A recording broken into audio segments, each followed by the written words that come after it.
what's up? Sorry for being late on videos for too long. So, hey, my name is Mo, I'm a pharmacist, and I'm currently majoring in safety assessment of xenobiotic and toxicology.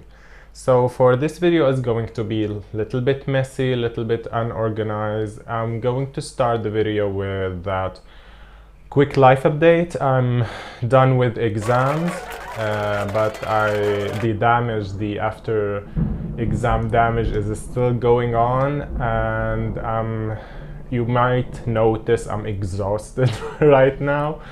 But hopefully, and please focus on the word hopefully, that in the next 2 months, I believe, I will try to post a little bit more content on YouTube here, more details. So if you're new here, hey, welcome. Please subscribe, like, share, do your duty to the humanity. And for if you are coming back, hey, how are you? How is life? And to be honest, I will do the regular soon, hopefully. Like I said, please focus on hopefully. That soon I will be posting more long detailed videos about skincare and the science behind the skincare. So again, if you are new here, we talk a lot about science behind the skincare, a little bit nerdy, a little bit like depth and details. We answer questions, like for example, I answered a few questions that I always get. I did the research to find an answer. For example, does hyaluronic acid hold 1000 its weight in water? I will put the video up here in the card, you can check it out. And the situation with benzene in sunscreen, I also covered up, and a lot of issues and questions I will hopefully cover up in the next 2 months. So if you have a specific question about skincare, science behind skincare, how is formulating happening, especially how regulating skincare is going to happen. So I got here my tea, so to relax, because I'm like exhausted, completely exhausted. So TMI.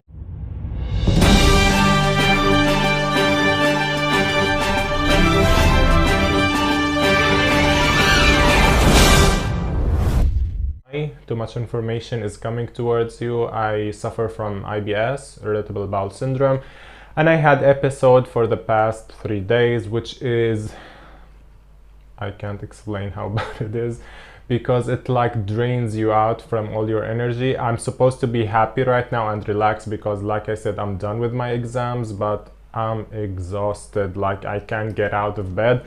But I managed myself and pushed myself to I forgot even the word, to make this video and post it hopefully day after or 2 days after. So I'm sorry if you can hear the rain. The weather in Milano is like crazy, like we are in August and it's like raining non-stop. So let's start this video.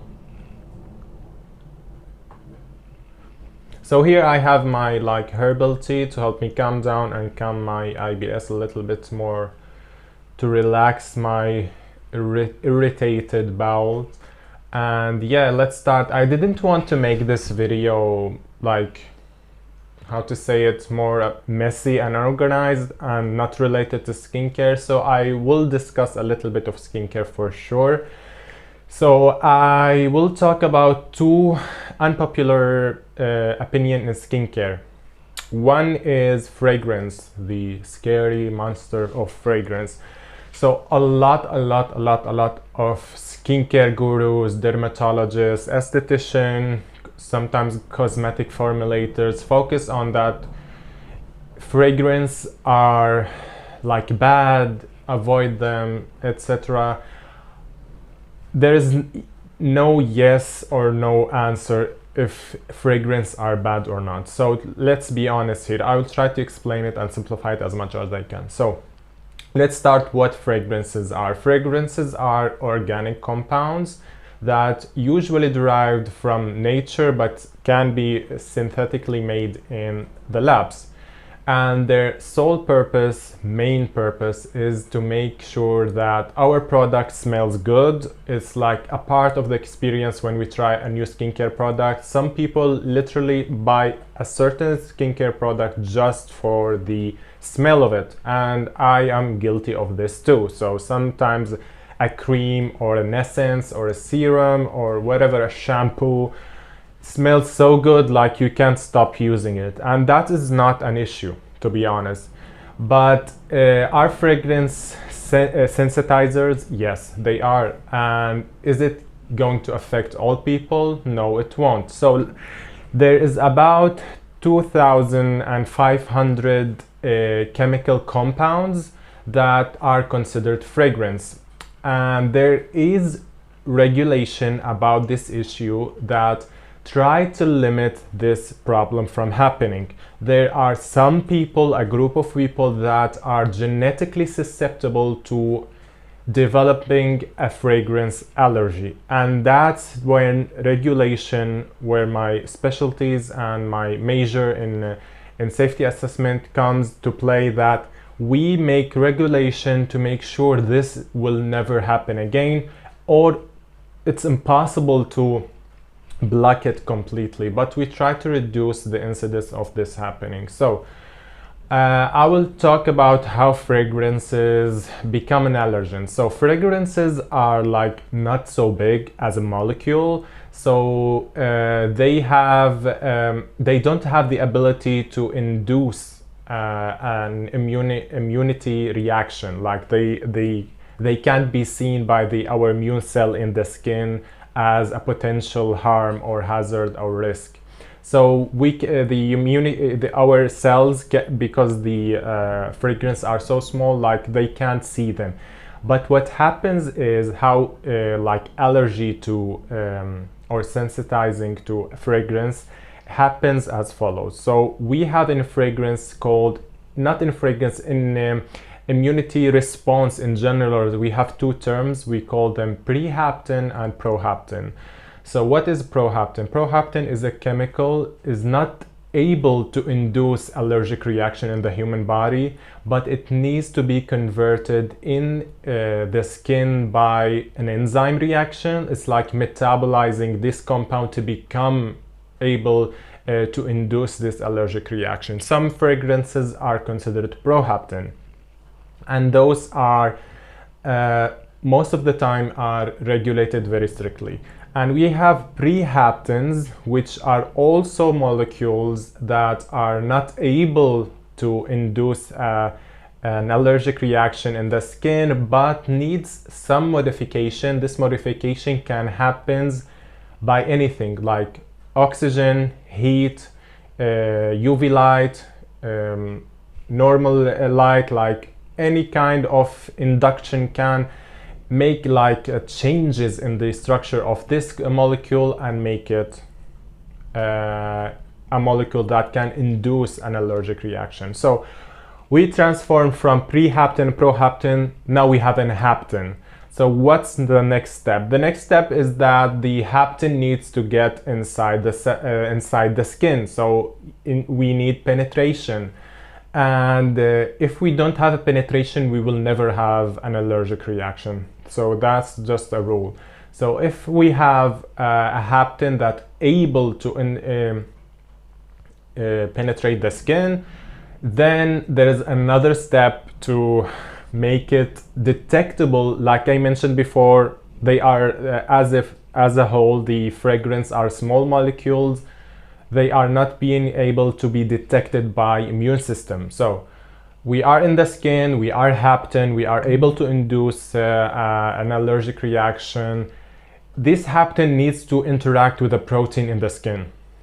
It's need to like infuse in a protein that make it big enough for the immune cells to see, okay, this protein is weird, this is not us, so let's start fighting it. So this is how allergy to fragrance happen. So after we have this protein inside of it or infused with it with a haptin, we are talking about fragrance now, but anything could be a haptin, anything that is sensitizing like pollen, dust for some people even water. Some people are allergic to water as well. And after that, there's special kind of cells that take this hapten and take it to our lymph node and tell the body, okay, this is a bad thing, we need to fight it whenever we get the chance. So the body develop a reaction to it. So this is what we call like in the inducing phase, the phase that when exposed to the fragrance for the first time, and the body is like, okay, we are ready for the next exposure. At the next exposure, our body is ready and know what it is. So when we expose to it again, the body is ready and there's like a big allergic reaction like rash, itching, redness, sometimes can be so bad like all the body will be covered. And in extreme cases, we have anaphylactic shock, which is like a very dangerous thing that needs to be taken care of medically in the hospital.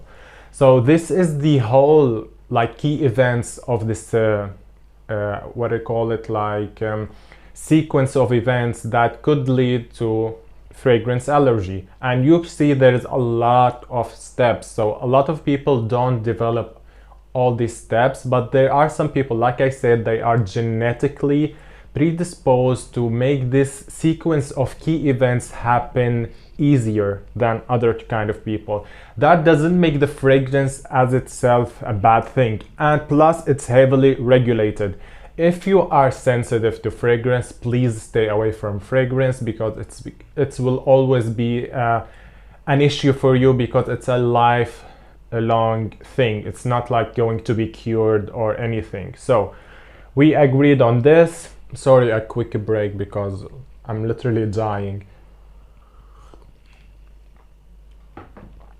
Okay, so there is, like I said, regulation. I will take my notebook here to read the numbers because there's a lot of numbers and I'm not in a state that I can memorize all of this. So according to the European Commission, when it comes to the Consumer Safety Commission, there is about, out of the 2,500 individual chemicals that can be considered as a fragrance, there is 54 individual chemical and 28 natural extracts, especially like essential oils, are established to be contact allergen in humans. Would be like evidence and studies that confirm those 54 and 28 extracts to be dangerous to the human and can cause like allergic reaction. There is also 18 individual fragrance plus 1 natural extract is established to be contact allergen in animals. So those are, we don't definitely know if they are like 100% is going to cause us a problem. There is also a 26 individuals that are likely to be a contact allergen. So they are likely to be contact allergen. And there is also 35 individual chemical plus 13 natural extract as a possible contact allergen. So there is a regulation, there is a follow-up, there is a problem that we have in regulatory aspect, that there is a lot of compounds to be studied, like I said, 2,500, and there is, trust me, when it comes to money, there is no company is going to pay money just to make sure a fragrance is like, make sure that it's not like very dangerous or very potential to cause an allergic reaction. And that is the reality of our world. Like, if the company doesn't get money back from a certain study, they are not obliged to do this, and they are not going to do this. They are not like charities, but they are companies in actuality. So there is like regulation, there is a lot of missing of data when it comes to fragrance, there is no dosage response data when it comes to allergens. We have this kind of data for a very little amount of allergens, fragrance allergens. And there is a regulation, for example, in the EU, that in a leave-on product, when a fragrance is above 0.0001%, it needs to be labeled that it contains fragrance for the people that already know and have established that they have a fragrance allergy. For the wash-off product, there is the limit of 0.001% for the wash-off product that you need to label it as containing a fragrance, that a warning for the fragrance allergy when it comes to people who are suffering from it. So the labeling is a tool that we use in regulation to make sure that a person with an allergy to fragrance knows that this product is contain fragrance or does not contain fragrance. Okay, now we jump to the second unpopular opinion, and the last, because like I said, I'm exhausted, I'm dying. And that is the physical scrubs. The physical scrub, as we know, like for example, the famous St. Ives apricot scrub. I made a video about it. If you want to see it, I tested it in my lab and I told you why it is bad. This specific product is bad because it's badly formulated, it's badly made. You can see the card here or here. I will put the card to the video. You can watch it. It's like really interesting. There is images of from my microscope. You can see the particle of the physical scrub, how it's poorly made. And yes, so physical scrub in general is considered the devil in most cases for the people that for skin gurus, esthetician, even dermatologist. It's not. Is it like in general bad? No, it's not. It's weird that one product, which is like St. Ives apricot scrub, made the bad reputation for a whole category of skincare, which is like physical exfoliator, and no one is like trying to be friendly with this kind of category of skincare. And whenever a person says online that he prefers a physical scrub, people like go after him and tear him apart, which is not the case in this channel. Like, if you love fragrance, go for it, and if you don't have an allergy to it, go for it. If you love physical scrub, go for it. They are not bad. In general, they are not bad. There is pros and cons to every kind of category of skincare. Chemical exfoliator, there is pros and cons. Physical pros and cons. It's never black and white in skincare. There is very specific cases where it's black and white. For example, sunscreen is a must in skincare. Some kind of when we use glycolic acid, we try to reduce our exposure to the sun. There is like black and white cases, but in general, skincare is not like this. For example, some people are very sensitive to chemical exfoliator. They need something to exfoliate with. A physical exfoliator is not the end of the world. I don't know why people are.